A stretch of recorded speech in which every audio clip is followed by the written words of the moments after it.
nossa alegria em podermos compartilhar o Evangelho.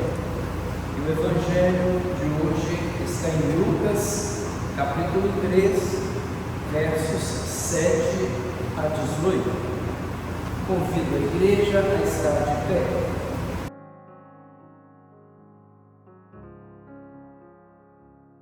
As multidões iam se encontrar com João para serem batizadas por ele, e ele dizia a todos: ninhada de cobras venenosas, quem disse que vocês escaparão do terrível castigo de que Deus vai mandar? Façam coisas que mostrem que vocês se arrependeram dos seus pecados, e não digam uns aos outros: nós somos descendentes de Abraão, pois eu afirmo a vocês que até destas pedras Deus pode fazer descendentes de Abraão. O machado já está pronto para cortar as árvores pela raiz. Toda árvore que não dá frutas boas será cortada e jogada no fogo. Então o povo perguntava: o que devemos fazer? E ele respondia: quem tiver 2 túnicas, dê uma a quem não tem nenhuma, e quem tiver comida, reparta com quem não tem. Alguns cobradores de impostos também chegaram e perguntaram a João: mestre, o que devemos fazer? Não cobrem mais do que a lei manda, respondeu eles. Alguns soldados também perguntavam: e nós, o que devemos fazer? E João respondia: não tomem dinheiro de ninguém, nem pela força, nem por meio de acusações falsas, e se contentem com o salário que recebem. As esperanças do povo começaram a aumentar, e eles pensavam que talvez João fosse o Messias, mas João disse a todos: eu batizo vocês com água, mas está chegando alguém que é mais importante do que eu, e não mereço a honra de desamarrar as correias das sandálias dele. E os batizará com o Espírito Santo e com fogo. Com a pá que tem na mão, vai separar o trigo da palha, guardará o trigo no depósito, mas queimará a palha no fogo que nunca se apaga. E João anunciava de muitas maneiras diferentes a boa notícia ao povo e apelava para que eles mudassem de vida. Glória, glória, aleluia, glória.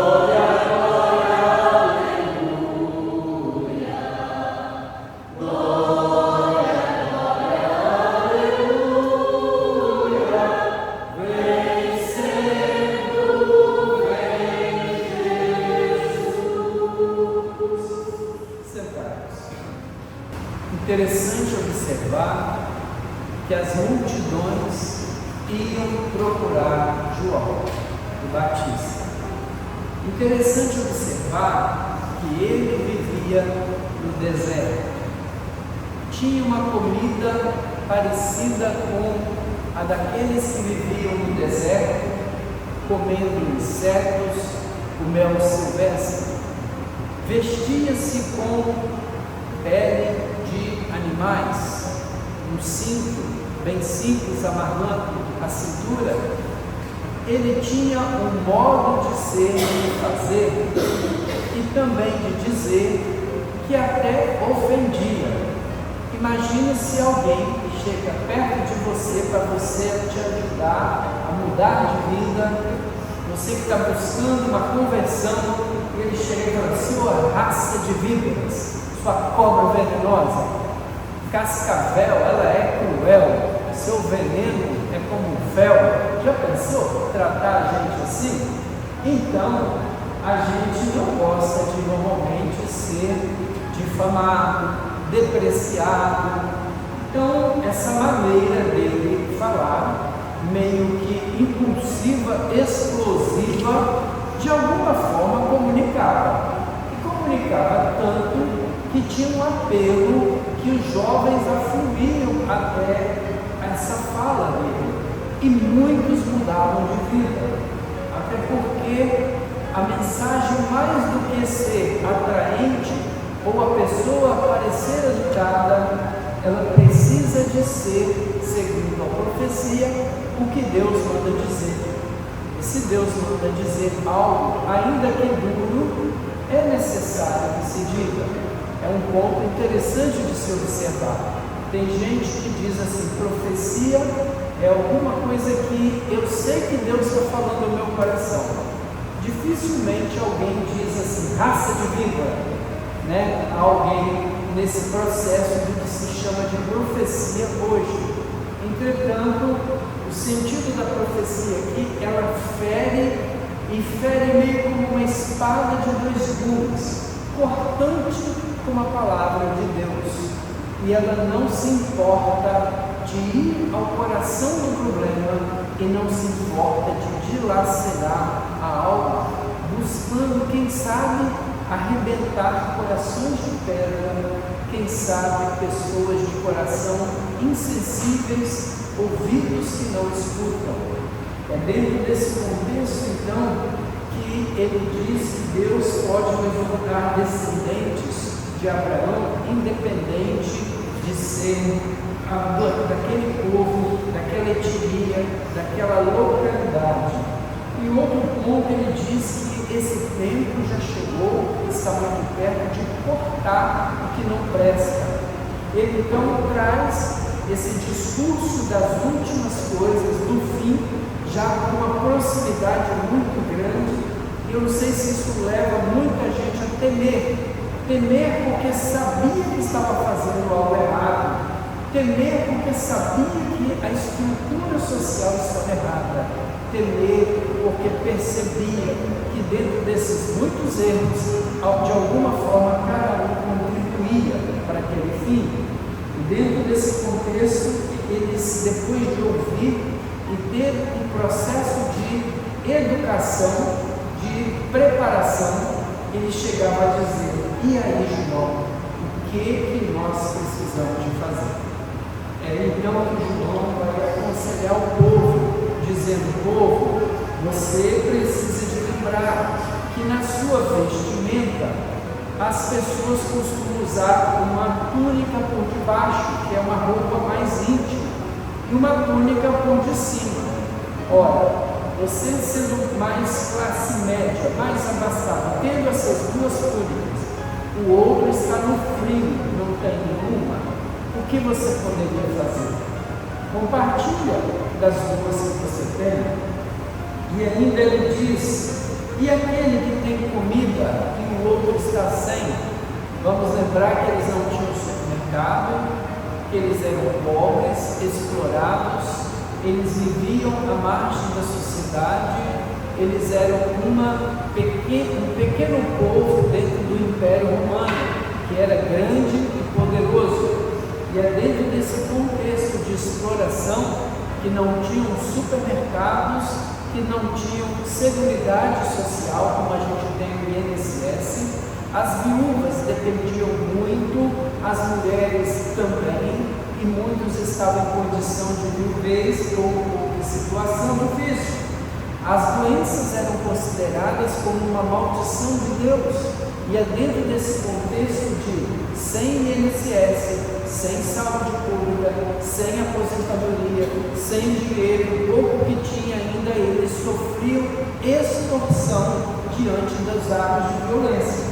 Ele então diz: sem solidariedade o povo não terá esperança. É o povo que ajuda o próprio povo, dizia um profeta de Deus na nossa atualidade. Quem mais sabe o que o povo sofre é alguém do próprio povo. Então, às vezes, a gente põe esperança em pessoas muito longínquas, pessoas muito distantes. Até penso assim: se eu tivesse muito dinheiro, eu faria isso ou aquilo. Mas a grande verdade é que quem tem muito dinheiro costuma não fazer, e quem tem pouco costuma fazer mais. É na solidariedade do povo que Deus multiplica muito. É um aprendizado. E aí também ele fala dos cobradores de impostos. É bom lembrar que tinham categorias, os altos funcionários e os baixos. Esses baixos é o que faziam o serviço de porta em porta, e eles é que normalmente também tinham a prática de pegar um pouco mais do que era devido. para que parte disso ficasse no bolso deles. E era tão comum essa corrupção pública desses funcionários públicos que João vai falar: se você se converte a Deus, você tem um compromisso com os seus. Não dá para olhar para Deus e dizer que tem fé sem você mudar a sua atitude diante daqueles com os quais convive. Então, o que devemos fazer? Ele diz: não cobre mais do que a lei manda. E os soldados também, convertidos, e eram muitas, as legiões romanas estavam presentes em muitos lugares, pessoas convocadas que eram levadas para lutar pelo império, muitas vezes morrer sem nunca mais voltar para casa. Esses soldados agora, ouvindo a mensagem de João, também algo mudou dentro deles. E eles dizem: não tomem dinheiro de ninguém, nem pela força, nem pelas falsas acusações. Se contentem com o salário de vocês. Se a gente observar os recentes escândalos, como por exemplo o atraso na vacinação pública que levou 600 a 700 mil pessoas no Brasil a morrer, porque a liderança estava querendo ganhar $1 a mais nas vacinas indianas, entre outros escândalos.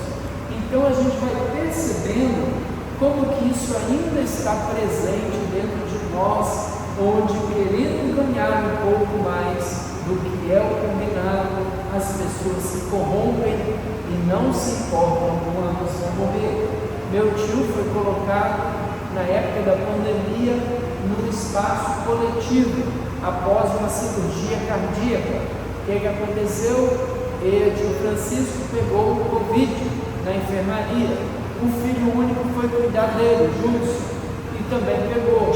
Morreu meu tio e 10 dias depois morreu meu primo. Então, minha tia que tinha um filho e tinha um marido que ficou sem o marido e sem o filho. Então a gente vê como que é trágica a situação de, às vezes, não tomar os devidos cuidados com a vida alheia, com o que é alheio. Também ele diz: João, eu batizo vocês com água, mas está chegando alguém e eu nem mereço a honra de desamarrar as correias das sandálias dele. Quando a gente fala isso, a gente fala como João era humilde. Aqui João não está falando de humildade. De fato, João era humilde, mas aqui não é humildade. Aqui ele está falando como no caso de Ruth, a Moabita, que um parente da Noemi tinha o direito, a prerrogativa do chamado levirato, que era a viúva casar-se com um membro da família de Noemi. Só que ele abriu mão do Boaz. Aí, quando o primeiro abriu mão, o outro, o seguinte, que recebeu as sandálias, é que passou a ter o direito de ser o que desposaria Ruth.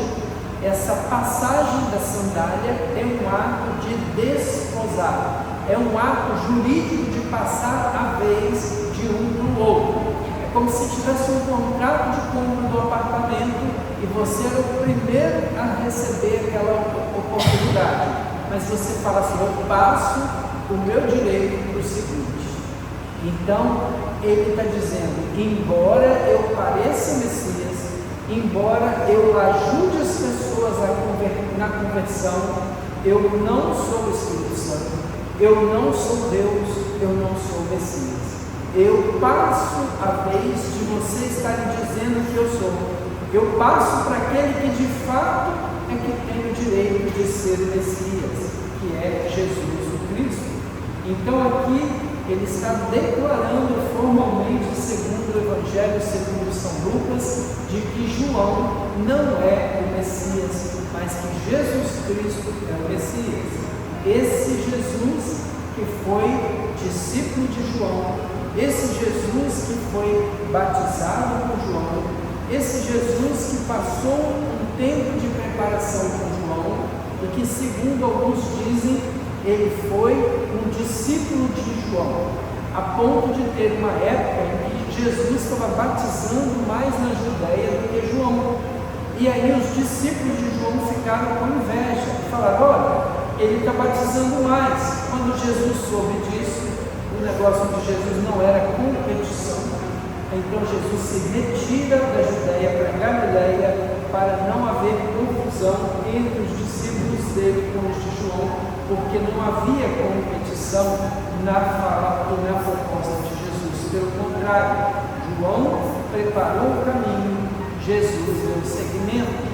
João foi aquele que acendeu a lâmpada da conversão em muitos corações, e Jesus trouxe a proposta maior. João anunciava com acusações e até com medo, dizendo: vai chegar a ira de Deus e vai destruir. Jesus não proclamou medo, não chamou o povo a ter medo de destruição. Pelo contrário, Jesus ensinou o reino de Deus. João ficava no deserto, Jesus ia para os povoados para exortar as pessoas. João tinha uma alimentação frugal, bem modesta. Jesus ia a festas, ele chegou a ser chamado por alguns de comelão e beberrão porque ia a festas, simplesmente pelo fato de ir a festas. Então foi julgado mal.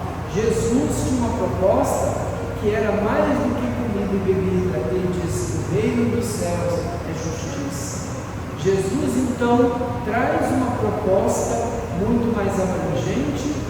No Evangelho de Lucas, Jesus se mostra muito misericordioso, um Deus todo amoroso, um Deus que alcança o ser humano na sua tragédia, na sua situação deplorável de pecado e queda, e estende a mão em vez de empurrar no precipício. Jesus é aquele que tem misericórdia e dá a própria vida.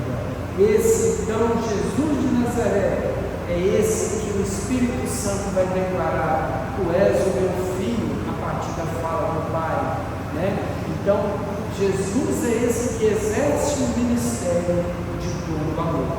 É dentro desse contexto então que o terceiro domingo traz uma compreensão de que nós também, à semelhança de João, podemos exercitar o ensino, porque João tinha uma escola que ensinava a muitos e foi muito eficaz. Nós também temos o compromisso de trabalhar na preparação. Você, eu, não nascemos prontos. Se Maria e José foram os pais, no sentido de educar, formar, dar a Jesus essa oportunidade de, sendo Deus, se tornar ser humano, João é aquele que apresenta a Jesus sua vocação, que apresenta a Jesus como exercer. Ele ensina isso. Jesus não nasce sabendo. Jesus entra numa escola para aprender, como muitos de nós. E essa ideia então de um Deus preguiçoso, que tudo já sabe e que nada aprende, não é a história de Jesus Cristo segundo São Lucas, segundo São João. Na narrativa bíblica, ele vai, ele aprende, ele exercita, ele cresce no processo e ele vai tomando consciência da sua missão como Deus presente, Deus encarnado, que sabe o que fazer. Joséfo, historiador do primeiro século, vai elogiar que João conseguiu mostrar, enquanto Pedro falava em sacrifícios para tirar pecado, João falava numa missão que ao longo do rio Jordão ele ia proclamando uma mudança, uma transformação de vida, e ele dizia: vocês mudem de vida, mudem para praticar a justiça, mudem para praticar a misericórdia, mudem para ser mais gente junto com a sua gente, solidário, fraterno, que sabe partilhar, que multiplica a partir do pouco que tem e não espera algo diferente para ser melhor. Faça hoje o seu melhor.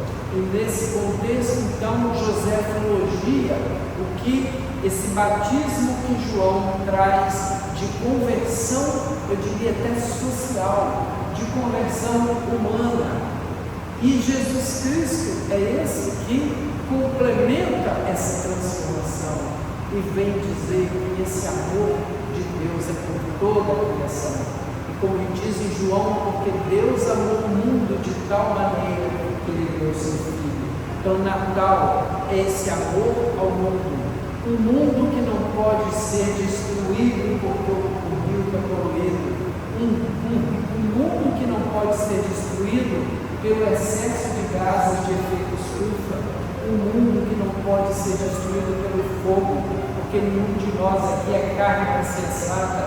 A gente também não é peixe para viver no meio da água, como foi lá no Rio Grande do Sul, onde tudo se desfez e muitos morreram.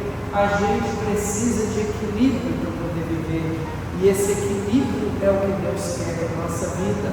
Equilíbrio que se manifesta numa espiritualidade sadia, equilíbrio num Deus que quer nascer em nós para que novas coisas aconteçam, um Deus que diz: alegrem-se, pois eu estou com vocês. E é por isso que esse domingo que a gente celebra, o domingo da alegria, nós podemos dizer que alegria é o transbordar da beleza de Deus, que leva a gente a ser inteiro com os outros, a ponto de querer com os outros o que é melhor para toda a sociedade e não só para o meu.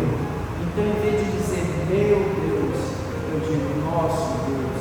Em vez de eu dizer minha salvação, eu digo nossa salvação. Em vez de dizer meu amor, eu digo Deus amou o mundo inteiro.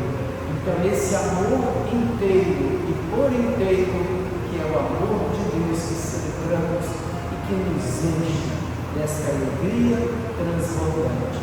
Que você possa, no seu dia a dia, ter esse amor transbordante de Deus, que fez a vida de João ter sentido, que faz também a nossa vida ter sentido, que deu novo sentido a toda a história da humanidade. Bendito seja o nosso Deus que nos traz alegria. Amém? Amém. Alegrai-vos sempre